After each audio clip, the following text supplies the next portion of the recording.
Hello everyone, Radhe Radhe. आप सभी का हमारे चैनल में बहुत बहुत स्वागत है। आज का वीडियो बहुत ख़ास होने वाला है क्योंकि मैं एक ऐसी पूजा विधि आप लोगों के साथ शेयर कर रही हूँ जिसे देखकर आपका मन बहुत ज़्यादा खुश हो जाएगा। सावन का महीना आने ही वाला है तो सबके मन में ये रहता है कि हम भगवान शिव की पूजा बहुत अच्छे तरीके से करें, लेकिन हमारे पास बेलपत्र नहीं होते हैं तो हमारे मन में लगता है कि भगवान शिव हमसे प्रसन्न नहीं होंगे अगर हमने बेलपत्र नहीं चढ़ाए, क्योंकि कई जगह बेलपत्र नहीं मिल पाते। अगर आपको मिल जाए तो आप बेलपत्र ज़रूर चढ़ाइएगा। अगर ना मिल पाए तो आप इस विधि से पूजा कर सकते हैं, जिस विधि से मैं आप सबके साथ शेयर करने वाली हूँ।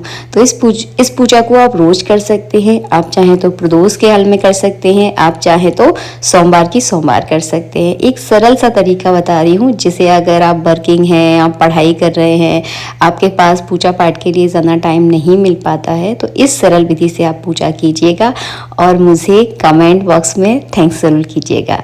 चलिए मैं आप लोगों के साथ शेयर कर रही हूँ।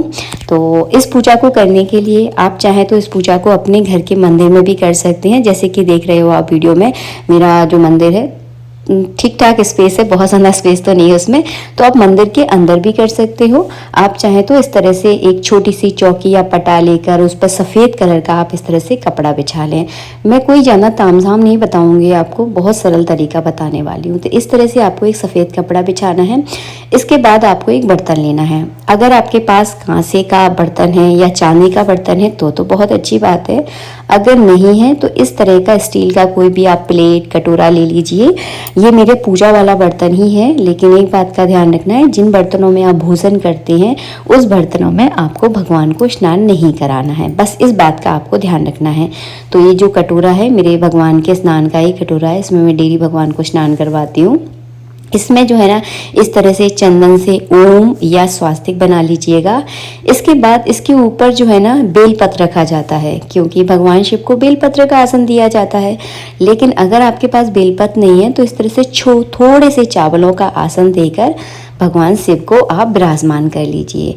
आप चाहें तो मिट्टी के शिवलिंग भी बना सकते हैं। अगर मिट्टी के शिवलिंग के लिए आपके पास मिट्टी नहीं है तो आपके घर के मंदिर में जो भी शिवलिंग है, जैसे कि नर्मदेश्वर है और भी कोई रूप हो अगर आपके पास, तो उनको जो है ना इस तरह विराजमान कर दीजिएगा। अब मैंने क्या किया है, एक लोटे में मैंने थोड़ा सा गंगा जल डाला और उसको पूरा जल से भर दिया। और गंगा जल से जो है ना इस तरह से नमः शिवाय नमः शिवाय नमः शिवाय बोलते हुए जो है ना मैं जल चढ़ाऊंगी। 4 बार जल चढ़ाना है, ध्यान से सुनिएगा। 4 बार, पहले हाथ धुलाने के लिए, फिर पैर धुलाने के लिए, फिर जल पिलाने के लिए और फिर स्नान कराने के लिए।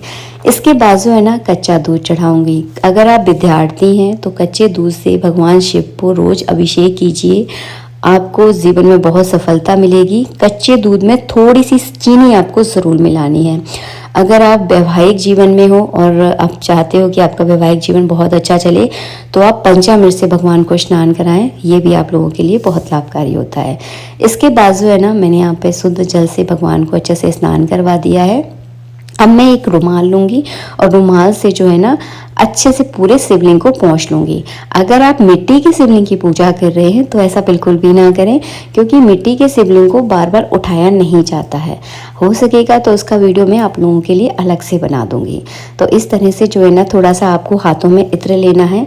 और एक बात का और ध्यान रखना है आपको कि पूजा करते समय कोशिश कीजिएगा कि आपके अंगूठे का स्पर्श मूर्तियों से बिल्कुल भी ना हो, क्योंकि अंगूठा का स्पर्श अच्छा नहीं माना जाता है। लेकिन कई बार होता है कि हमारे हाथ से मूर्ति छूट ना जाए, डर लगता है तो आप लगा लेते हो। मेरा भी देखिए वीडियो में लग रहा है अंगूठा, तो अंगूठे का थोड़ा सा आप ध्यान रखिए अगर कर सकते हैं तो।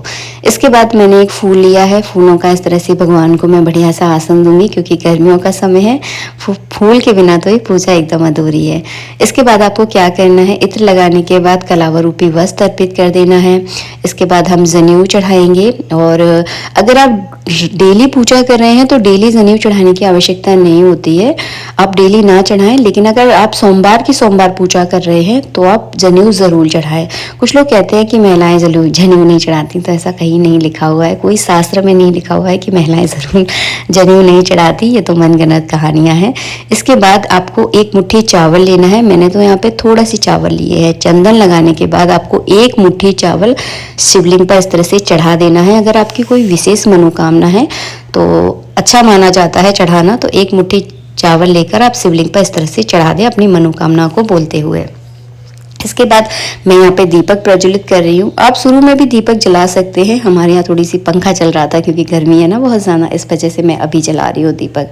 आप पूजा शुरू करने से पहले भी दीपक जला सकते हैं। तो यहाँ पे मैंने घी का दीपक जला लिया है और इसी से जो है ना मैं धूप बत्ती भी जला लूँगी, क्योंकि भगवान को धूप और दीप भी जो है ना दिखाया जाता है। वीडियो को ध्यान से देखिएगा। अगर आपके पास बेलपत्र नहीं है तो गुलाल से आप भगवान का श्रृंगार करें।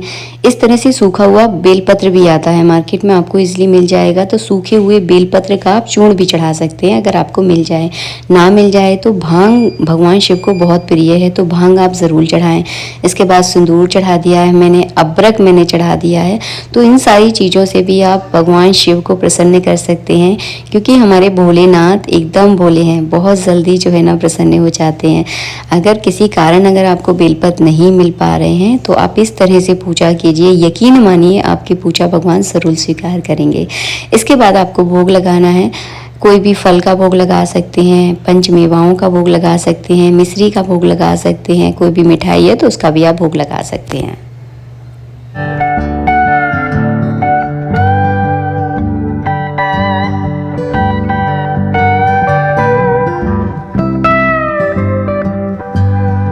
आरती करने के बाद जल का अर्घ देना है। तो इस तरह से आप रोज भगवान शिव की पूजा कर सकते हैं। बिल्कुल सरल तरीका मैंने आप लोगों के साथ शेयर किया है बिना बेलपत्र के। इसके बाद जो स्नान का जल होता है इसे आप किसी भी पेड़ पौधे में डाल दें। अगर आपके घर के आसपास अगर पीपल का पेड़ है तो उसमें आप ज़रूर डालिए। आपके घर के पितृदोष को इससे बहुत ज़्यादा शांति मिलेगी। मिलेंगे नेक्स्ट वीडियो में। वीडियो अच्छा लगा है तो प्लीज़ लाइक कीजिएगा। और हाँ, पीपल का पेड़ घर में बिल्कुल नहीं लगाना। राधे राधे, जय श्री राधे।